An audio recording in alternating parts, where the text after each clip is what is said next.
Phoenix taking on Houston. Let's go right to the second quarter. Durant gets fouled by Dillon Brooks. Now they exchange some words. Brooks gets assessed the technical. 15th technical this season, one away from the automatic one-game suspension. Suns trailed at the half. Let's get to the third quarter. Oh boy. KD steps on the foot, turned his ankle badly, had to be helped off the court, couldn't hardly put any weight at all on that left ankle, man, did not come back. Yeah, I mean, you hate to see it. KD's been balling. He's been playing some great basketball individually, and you just hate to see one of the greatest scorers and one of our best players in this league still go out. Rockets blow the Suns out of the water last night. Now, listen, afterwards, they said obviously KD's ankle is going to have the exam, but they said he's not going to travel with them on their 3-game road trip.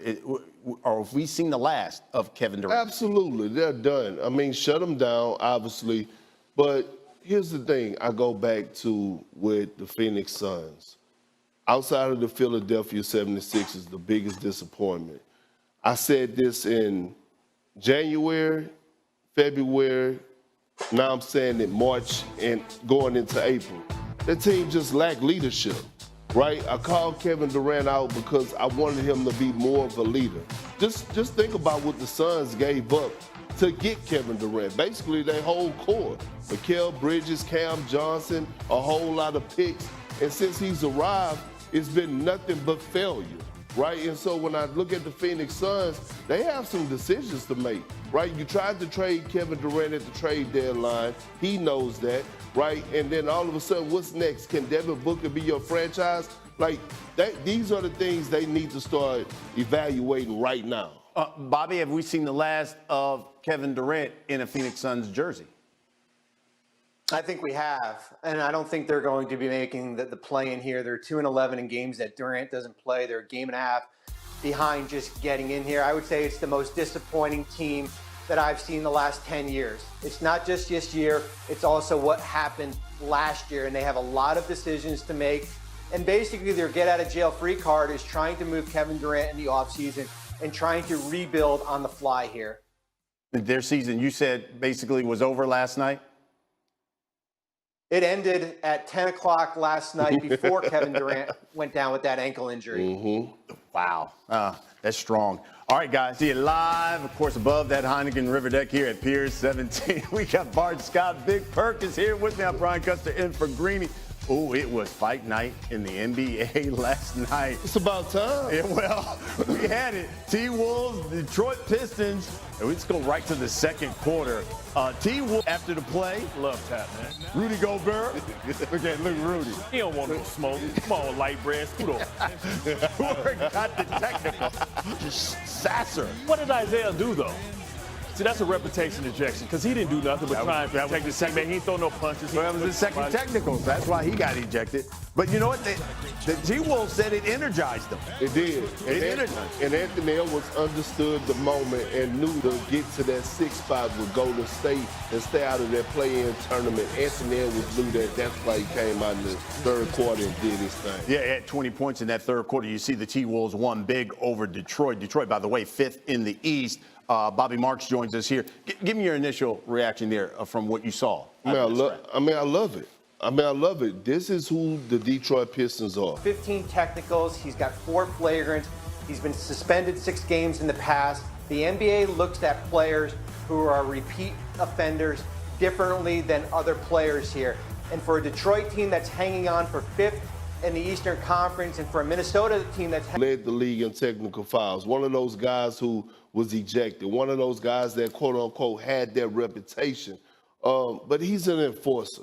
And at the end of the day, he didn't swing any punches or whatever the case may be, and I get it. Your past do matter, right? But I didn't also witness the league give guys passes at times. And I think these are one of those situations. I hope we don't see 5-6 game suspensions because I don't think that's worthy of that. Okay, we'll see what happens here when the league doles out its suspensions there from that game. Let's talk about another game, college game.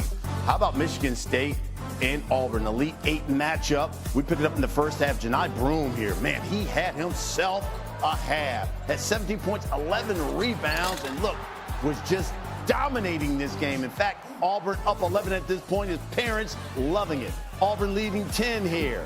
Look at this. The block. And Broom injures his elbow on that fall. Had to leave the locker room. Took an x-ray. Came back out minutes later. And then look what he does. Talk about a Willis Reed moment. First time he touches the ball, knocks down a three. Tonight, Broom had 25 points, 14 boards. Auburn wins 70-64. They are headed to the Final Four. Seth Greenberg here with me. And, Coach, that sequence last night, Broom injures his elbow, injures his knee. You thought he was basically done, goes to the locker room, has the x-rays, comes back out, and first time he touches the ball, knocks down the three-pointer. What were your thoughts? Willis Reed. That's what I thought. I was at Madison Square Garden when Willis came out of that tunnel. I mean, I was the last row behind the basket, but quite honestly, those are boxes now. But I thought, you know what? This is one of those viral moments that you're going to remember. And maybe this is a omen for what's going to happen in the Final Four. But his ability to come out and knock down that three, but it was the collective responsibility. It was that Auburn got their edge back. What I mean by that is Chad Baker-Mazara. He lights the fuse. What they did defensively, their shot selection improved. Everything about Auburn says they're playing like they did when they were the number one team in the country. But that moment, that was all Willis Reed, man. I still remember. I was 13 years old. I was up on my feet and said, look, here comes Willis. And like you could see, that was back in the old days of the Garden when they had the tunnel in center court. I mean, it was a viral moment. That is a viral moment. Okay, let's talk about the other Elite Eight matchup that we saw yesterday. It was Tennessee taking on Houston. And, of course, Tennessee trying to get to the Final Four for the first time.